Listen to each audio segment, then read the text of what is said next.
আনো। এই তুমি খাইছো? খাবো। কি রান্না করছে বাসায়? একটু ডাল ভাত। কি রে, এত তরকারি আছে, তরকারি দে, শুধু ডাল দিয়ে খাবি না? আজকে শুধু ডাল দিয়েই খাই বাবা, আর কিছু খেতে ইচ্ছে করছে না। কিরে, আজকে তো শুক্রবার, কই যাচ্ছিস তুই? টিউশনি করতে। তুই আবার টিউশনি নিয়ে কবে? মা বাসায় বসে থাকতে থাকতে বোর্ড লাগে। তুমি কত টাকা পাইছো? 12,000। আর আমি টিউশন করে পাইছি 7,000। তাহলে এই 6,000 হচ্ছে বাসা ভাড়া, আসা যাওয়ার জন্য 1,500 টাকা কনভেন্স। এত লাগবে না। আহা রাখো তো, লাগবে। আর বাকি থাকে 500 টাকা হচ্ছে তোমার আর আমার। না, 500 টাকা বেশি হয়ে যাবে। এক কাজ করো, এই 300 টাকা তোমার কাছে রাখো, আর যে 200 টাকা থাকবে এটা আসার সময় আমরা এই 200 টাকা দিয়ে বাদাম খাবো, ঠিক আছে না? তুমি কেন এত কষ্ট করবো? তুমি কেন আমার জন্য স্যাক্রিফাইস করবো? আবার ওই একই কথা। শুধু সুখ ভাগাভাগির মধ্যে কি ভালোবাসা হয়? সুখ দুঃখ ভাগাভাগির নামই হচ্ছে ভালোবাসা। জুয়ের একটা বিয়ে আইছে, পাত্রের বয়স একটু বেশি, একটা বাচ্চাও আছে, কিন্তু পাত্রটা খুব ভালো। আমি ওই বুড়া পেটাটি বিয়ে করবো না। তো তোমার লিগে রাজপুত্র বই হয়েছে, পাও তো একটা লুলা, যে ডাইছে হেডে বিয়ে করো। আম্মা, এটা আমার কি দোষ? আমার বাকি আমি নিজে নিজে লুলা করছি। আমার একটু চুপ করো না, আপারে কষ্ট দিয়ে কোনো কথা বলবা না। আমার হচ্ছে পড়লা কপাল, তোর বাপটা অসুস্থ হয়ে বিছনায় পড়লো, সাজানো সংসারটা তছনছ হয়ে গেল। আর আব্বা তো কাজ করছে কেন? কাশির ওষুধ খাওয়াও নাই? ওষুধ শেষ হয়ে গেছে। সরি ভাই, তোমাকে এখন আর বাকি দেওয়া সম্ভব না। তুমি আগে এই বাকি শোধ করো, তারপর আইসো। হ্যালো। তুমি কি করো? কিছু না, একটু বাইরে আসছি আব্বার ওষুধ কেনার জন্য। আমি বাসায় গিয়ে তোমার ফোন দিই। আচ্ছা। আমাকে তুমি মাফ করে দাও রাহা। কত মিথ্যা বলি তোমাকে। সংসারের এত চাপ, তুমি আমাকে অনেক হেল্প করো, কিন্তু তা তো যথেষ্ট না। বাবার অসুখ, ওষুধ কিনতে পারতেছি না, সবটা তোমাকে বলতেও পারি না। আমি আর পারতেছি না রাহা।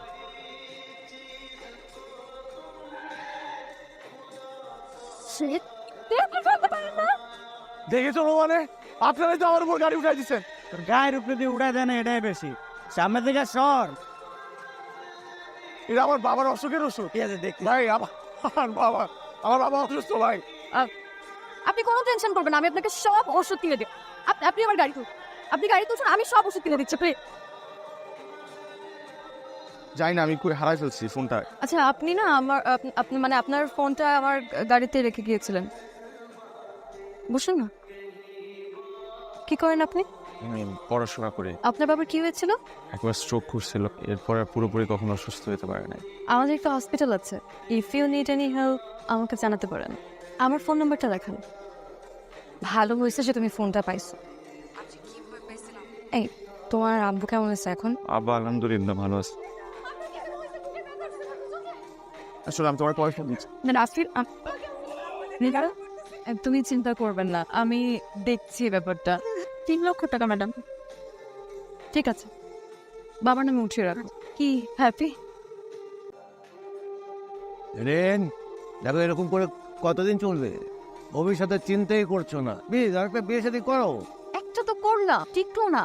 তুমি কেন এসব বারবার বলে আমাকে এম্বারেস ফিল করাচ্ছ? আমাকে সোসাইটি মেনটেন করতে হয়। বাবা দেখো, I don't care what society says. দেখো আমাকে embarrass করো না। সাইনবোর্ড দাঁড় করো, একটা ছেলেকে খোঁজো। Okay, I will think about it. Hello. Hi, কি অবস্থা? আব্বা এখন অনেক সুস্থ আগের থেকে। আচ্ছা, তুমি কি কাল ফ্রি আছো? তোমার সাথে আমার কিছু কথা ছিল। কেমন আছো? জি ভালো। আচ্ছা রাফিন, আমি তোমাকে একটা পার্সোনাল কোশ্চেন করতে চাই। তোমার ফ্যামিলি আসলে চলে কিভাবে? অনেক কষ্টে চলে। আমার বাবা অসুস্থ হওয়ার আগে সেই একমাত্র আর্নিং মেম্বার ছিল পরিবারে। আমাকে তোমার কেমন লাগে? হ্যাঁ? না মানে অ্যাজ এ পার্সন আমাকে তোমার কেমন লাগে? আপনি খুব ভালো একটা মানুষ। আপনি হেল্প না করলে আব্বাকে বাঁচাতে পারতাম না। হয়তো হেল্প করার পেছনে কোনো কারণ আছে। এর বিনিময়ে আমি যদি তোমার কাছে কিছু চাই, will you give it to me?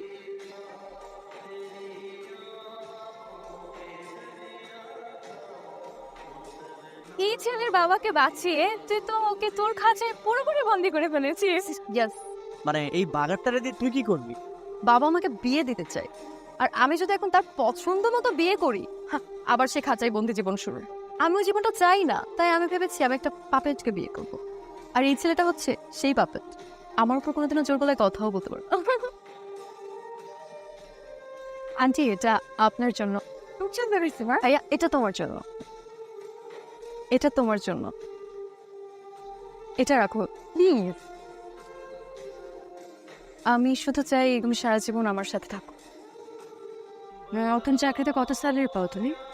ভালোই তো ভাই। রাতে ফোন এঙ্গেজ থাকে কেন তোমার? কোথায় হারিয়েছো? কোথায় হারাই যাবো?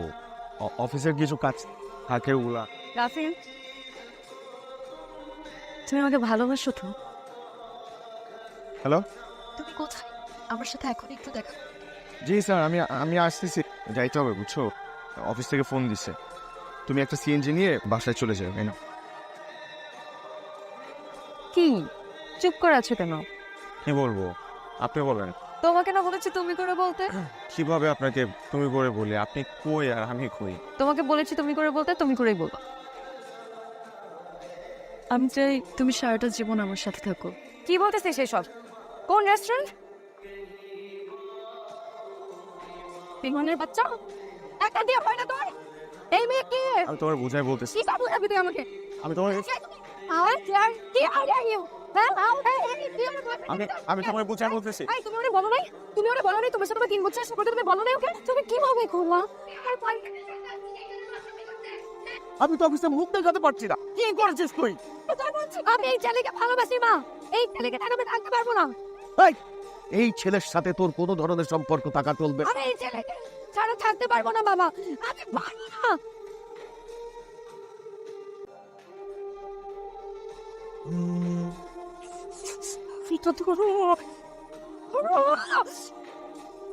আমি সরি বলতে তো। আমি কই দিয়ে মই মাইয়ারে খবরদার ফোন করবি না, একদম কোনো সম্পর্ক রাখবি না। তোমার বলা কোনো কথা শুনবো না, দেখো। শুনবো না মানে ওর গাড়ি। এই ছেলেকে বিয়ে করতে চাও? হ্যাঁ বাবা। করে ফেলো। Thank you so much. Raha তোরে কত ভালোবাসে। রাহার মতো এত ভালো একটা মেয়ের সাথে তুই এটা কি করলি? ওরে সাইরে তুই আরেক মেয়ের সাথে চলে গেলি, তোর পানিশমেন্ট হবে। যদি বিয়েটা হয়ে যায় আপনাদের এরকম পরিস্থিতিতে বা এরকম পরিবেশে থাকা লাগবে না। আমার রিয়েল এস্টেটের ব্যবসাও আছে, আমি আপনাদেরকে একটা মোটামুটি বড় সাইজের একটা ফ্ল্যাট দিয়ে দেবো। আমার মেয়ে আমার অনেক অনেক আদরে, আর ও যাকে পছন্দ করে ও যা চাইবে আমি ওকে তাই দেবো।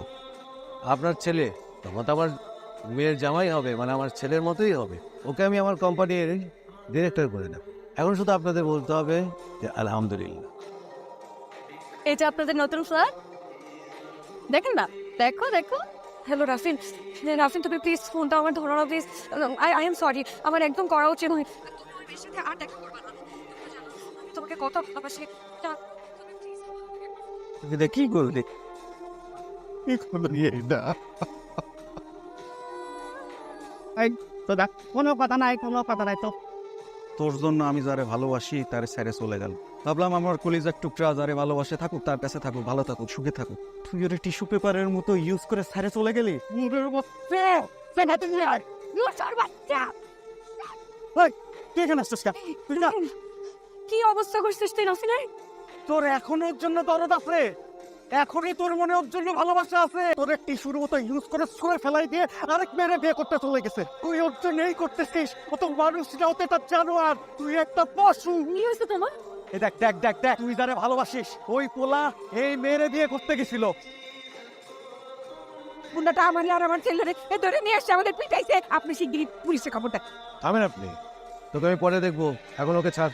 রাহ, তুই এখানে কি করছিস? চল চল রাহ, তো আপনাদের মেয়ে আমার হাজবেন্ডের জীবনটাকে একদম রিয়েল বানিয়ে রেখেছে। আর রাফিন তো তোমাকে ভালোবাসে না। রাফিন আমাকে অনেক ভালোবাসে। বলো তুমি সবাইকে বলো যে তুমি আমাকে অনেক ভালোবাসো। রাফিন চুপ করে থেকো না। রাফিন প্লিজ বলো। জেনিন, জেনিন প্লিজ। তুমি কি করছো রাফিনকে আমি জানি না, কিন্তু রাফিন তোমার সাথে ভালো থাকবে না। আঙ্কেল, আঙ্কেল প্লিজ আঙ্কেল, আপনি তো মুরব্বী মানুষ। আঙ্কেল আমি হাত জোর করছি আঙ্কেল প্লিজ। বুঝি তুমি কি আমার কথা শুনবা? আমার জন্যই তো এত সমস্যা। আমি এই দুনিয়া থেকে চলে যাবো। চলে যাবো। আমার বোনটা পঙ্গু, এই কারণে ওর বিয়ে হয় না। আবার যদি কেউ ওকে বিয়ে করতে রাজি হয় তাহলে মোটা অঙ্কের টাকা চাই।